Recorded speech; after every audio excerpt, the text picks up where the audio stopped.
So many coaches are wrong about layups, and this absolutely needs to stop.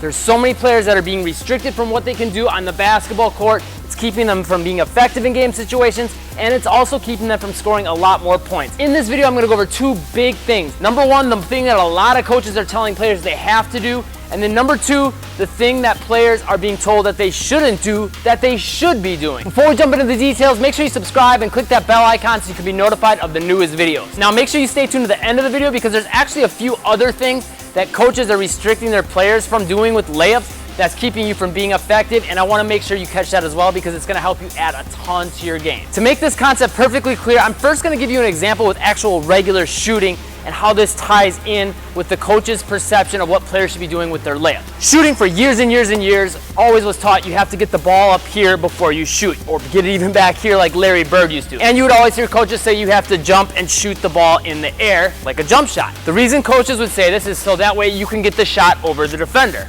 Okay, fair enough. But there's a problem. This shot is a lot slower than a shot that you start here and do more one motion like Stephen Curry does. Stephen Curry has changed coaches and players' perspective, at least some coaches' perspective, on shooting. Because if it takes longer to get this shot off if I start up here, my defender can close the gap, and now I lost that opportunity and I still might get the shot blocked. But if I have more of a one motion shot, I get the shot off before he even gets that close. It's quicker, it's higher arcing, and now the defender can't block the shot. Now for taller players like Kobe Bryant and Michael Jordan, having more of this shot up here and jumping and shooting higher in the air, that's going to be more effective. But for a player like Stephen Curry, more of that one motion, super quick release type shot is going to work well for him. So every player is different, and there's not just one way to go about things in basketball, and that's where the problem comes in, is when coaches tell players they have to do something a certain way, and that's the only way to do it, and it drives me nuts because it restricts what you can do as a player and keeps you from being as effective as you could be in games and scoring a lot more points. Leave me a comment down below, let me know your thoughts on this. So here's what a lot of coaches are telling their players they have to do: going up for the layup and shooting it overhand. Now I know there's two probably main reasons coaches are telling their players this. Number one, again, so they can get the shot over the defender, like in the jump shot.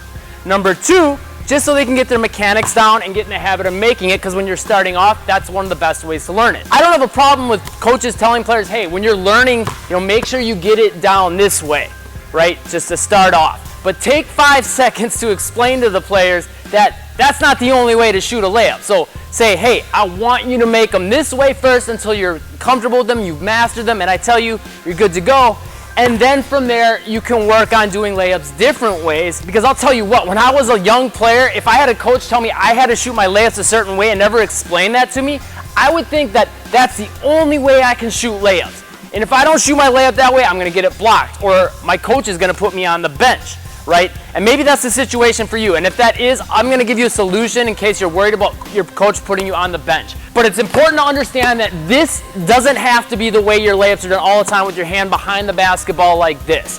There's other options that you should be mastering. In fact, if you watch the best NBA players, they almost always use this other version of the layup, which I'm gonna go over right now. So here's the big problem. For a lot of shorter players, always trying to finish over the top of their defender is probably a bad idea. In fact, in a lot of situations, it's a terrible idea, especially if you're up close like this.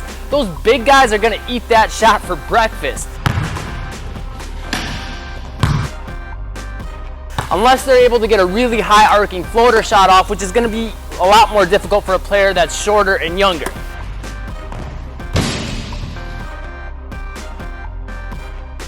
So this is the layup that a lot of the pros are using to get their shot off. It's the underhand layup. Now if you'll notice, I can stand in this same spot and try to do an overhand layup. That's about as far as the shot's gonna get. But if I do underhand layup, boom, I can get my shot around the defender. Now, that's the way if you watch the best pro players in the NBA, they do a really good job of extending the ball away from their body, which is what the underhand layup allows you to do.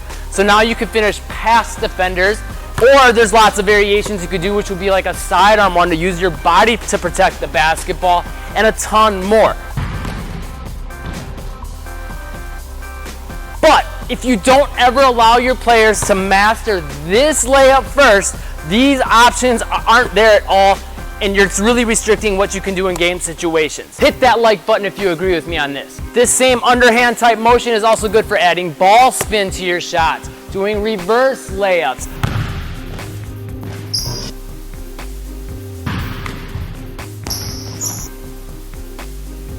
All that comes from having a good underhand layup. So if players are being taught to not develop it and they always have to do it like this, there's pretty much only one option for their layups, and it's going to be really easy for defenders to guard you. So what's the solution for this if your coach tells you you have to do these types of layups? Well, here it is. It's pretty simple. In practice, when your coach is around, always make sure you're doing exactly what he asks, or she, because at the end of the day, they're in control of whether you're going to get playing time or not. On your own time, where coach isn't around, go ahead and practice some of these underhand layups so you can get them down. Now, what about game situations? That's a little bit different animal, right? Because maybe your coach will put you on the bench if you're not listening to what they say, but in game situations, I think coaches are a little more flexible with you just kind of reacting to what's happening on the court, right? So what I would recommend you do is go ahead and try an underhand layup when it makes sense and you feel like you can be successful with it, and see what happens. Just try it once. You don't have to do it over and over and over and over again, but if you just try it once and your coach has a problem with it, okay, cool. You know, you can change it up. I really doubt your coach is going to bench you for the entire season if you're not being flashy about it and you're just doing it in a way that's being effective and try to score the basketball. So like I said at the end of the video, I was going to have something else for you as far as ways that our coaches are restricting players from being effective on the court, right? Keeping you from doing certain things that you should be doing. Well, I've got a full video series for you that will explain exactly what it is. There's 3 things that keep almost all players from scoring as much as they could be around the rim, and a lot of it's because coaches tell their players that they have to do things a very specific way. Click the top link in the description down below, pop in your email, I will send you that video series for free. It's 100% free. It's already helped thousands of players, and I'm sure it'll help you too. And if you found this video helpful, make sure you subscribe and click that bell icon to catch the newest videos, and check out the video and the playlists that are popping up on the screen.